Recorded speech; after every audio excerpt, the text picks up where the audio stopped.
حضرت کے پاس سندل اور چراغا بھی ہوتے ہیں؟ سندل نہ چراغا کچھ نہیں ہوتے. جو طریقہ کار بزرگوں کا وہی ہوتا ہے. چادر مبارک جو ہے نا ہوتی ہے، فاتحہ ہوتی ہے قرآن پاک کی. دیکھیے طریقہ یہ ہوتا ہے کہ عصر کی نماز کے بعد ختم قرآن ہوتا ہے، قرآن پاک کی تلاوت، اس کے بعد ختم قرآن مکمل ہوتا ہے. پھر حضرت کی جو بارگاہ ہیں وہاں حاضری ہوتی ہے اور چادر مبارک جو ہے نا پیش کی جاتی ہے. اس کے بعد فاتحہ سلام ہوتا ہے. اس کے بعد جو ہے جلسہ تقسیم اسناد جو جلسہ ہے اس میں جو ہے حضرت کا تذکرہ ہوتا ہے. یہی جو ہے عرس ہے. اور حقیقت میں عرس یہی ہے کہ ہم اللہ والوں کا تذکرہ کریں، قرآن پاک کی تلاوت ہو. اور یہی سلسلہ آپ نقشبندی چمن میں بھی دیکھیں گے. عصر کے بعد سے لے کے مغرب تک قرآن خوانی ہوتی ہے، ختم قرآن ہوتا ہے، اس کے بعد فاتحہ اور سلام وغیرہ ہوتا ہے. اس کے بعد جلسہ ہوتا ہے سارے علماء کی موجودگی اور علماء کرام کی موجودگی میں اولیاء اللہ کا تذکرہ ہوتا ہے. یہ طریقہ کار اصل میں ہے. اس کے بعد لنگر شیخ الاسلام یہاں بھی تھا، لنگر محدث لگن وہاں بھی ہوتا ہے. ہر جگہ کھانا کھلایا جاتا ہے. یہ کھانا کھلانا لنگر ہے، عام طور پر یہ جو ہے کیا جاتا ہے، بالکل جائز ہے. سوال وہی تھا کہ اگر آپ اولیاء اللہ ہے تو دوسرے اولیاء اللہ بھی ہے. دیکھیے ولی کو ہم کپڑوں سے نہیں دیکھ سکتے، ولی کو ہم جو ہے نا کیا بولتے چادروں سے نہیں پہچان سکتے، ولی کو ہم جو ہے نا باجوں سے نہیں پہچان سکتے. ولی کو سمجھنا ہے تو جو ہے نا ہم چادروں کو لے کے پھر رہے ہیں ہم اس کو ولی سمجھیں تو یہ ممکن نہیں. ولایت جو ہے نا اس کا کام نہیں.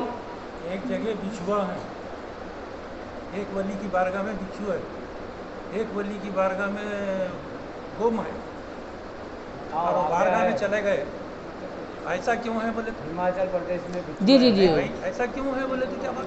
ایک تاریخ ہے وہ آپس میں نہیں آنے ایک تاریخ ہے آپس میں. سوال وہ نہیں ہے، سوال یہ ہے کہ اگر عرس تو گولیا کا سیم ہونا چاہیے کہ سندلا کیا ہے، چراغاں کیا ہے، باجے کیا ہے، وہ سوال ہے پبلک کا. وہ کرامت کی بات نہیں ہے، وہ کرامت ہے. اپنی کرامتیں بزرگوں کی، جیسا کہ جو ہے پونا میں جو ہے بزرگ ہے درویش رحمۃ اللہ علیہ، ان کا ایک بڑا پتھر ہے. بعض آدمی شیروانی پہن لیا ہوا ہے. مول صاحب ایک بات بولے آپ غور نہ کرے، کیا بولے کہ وہ نہیں ہے جہاں پر مرد اور عورت کا میلاب ہو. مرد اور عورت کا یہ جتنی بھی چیزیں ہیں اس کا تعلق عرس سے نہیں ہے کچھ بھی. جو ہم نے بنا لیا وہ عرس نہیں ہے، جو حقیقت میں عرس ہے وہ عرس ہے. حقیقت سے ہم دور ہو رہے ہیں، اس سے ہم کو جو ہے حقیقت کی طرف آنا چاہیے. بے جا رسومات سے اپنے آپ کو محفوظ کرنا چاہیے. ایسا نہیں ہے کہ جو ہے نا صرف جو ہے نا شیخ الاسلام ہے یا محدث دگن رحمۃ اللہ علیہ، دیگر اور بزرگوں کے بھی جو ہے نا کیا بولتے عرس ہوتے ہیں جس کے اندر جو ہے نا اس طرح کی چیزیں نہیں ہوتی، مگر وہ اولیاء اللہ ہوتے ہیں. کوئی امکان نہیں ہے. سوال تو دکھائی نمازاں وغیرہ نہیں پڑھتے. یہ بھی بات ہے.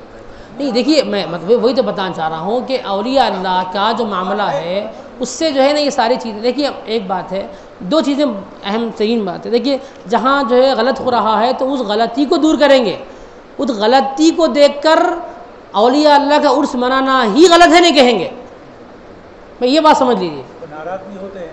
یہ بات چیزیں جہاں غلط ہے تو اس کو غلط ہی سمجھا جائے گا، مگر اس سے مراد یہ نہیں ہے کہ اولیاء اللہ کا عرس غلط ہے. نہیں، عرس ہی نہیں منانا چاہیے، ایسا غلط بالکل نہیں ہونا چاہیے. کیوں؟ کیونکہ عرس اپنی جگہ مسلمہ ہیں، مگر جو خرافات اور چیزیں ہو رہی ہے یہ غلط ہے، اس کو دور کرنا چاہیے. اس کی مثال ایسی ہی جیسا کہ نکاح ہے. نکاح کرنا سنت ہے، مگر نکاح میں باجا بجانا حرام ہے، ناچ گانا کرنا حرام ہے. یہ دو بھی چیزیں جو نکاح میں جو چیزیں ہوتی ہے جو خراب ہے وہ خرابی کو دور کریں گے، مگر اس کا مطلب یہ نہیں ہے کہ لوگ نکاح کرنا چھوڑ دیں. ایسا ممکن نہیں ہے. نکاح کرنا سنت ہمیشہ رہے گا، ہمیشہ قائم رہے گا. نکاح کرنا ہمیشہ کے لیے رہے گا، مگر نکاح میں جو خرابیاں اس کو دور کرنا چاہیے. جو کریں گے خرابیاں وہ کہیں گے کہ یہ غلط ہے. اسی طرح عرس کا معاملہ ایسا ہی ہے. عرس اپنی جگہ مسلمہ ہے. عرس میں جو چیزیں ہو رہی ہے، جو گانا بجانا، یہ ساری چیزیں بالکل غلط ہے. کوئی بھی کرے تو غلط ہے، چاہے کوئی بھی ہو غلط ہے تو غلط ہے. کیونکہ یہ شریعت کا قانون ہے، یہ کسی کا فرد کا بنایا ہوا نہیں ہے بلکہ اللہ اس کے رسول کا بنایا ہوا قانون ہے. وصلی اللہ تعالی وسلم علی خیر خلقہ سیدنا محمد وعلی آلہ واصحابہ ومحبہ واہل بیتہ اجمعین برحمتک یا ارحم الراحمین والحمد للہ رب العالمین.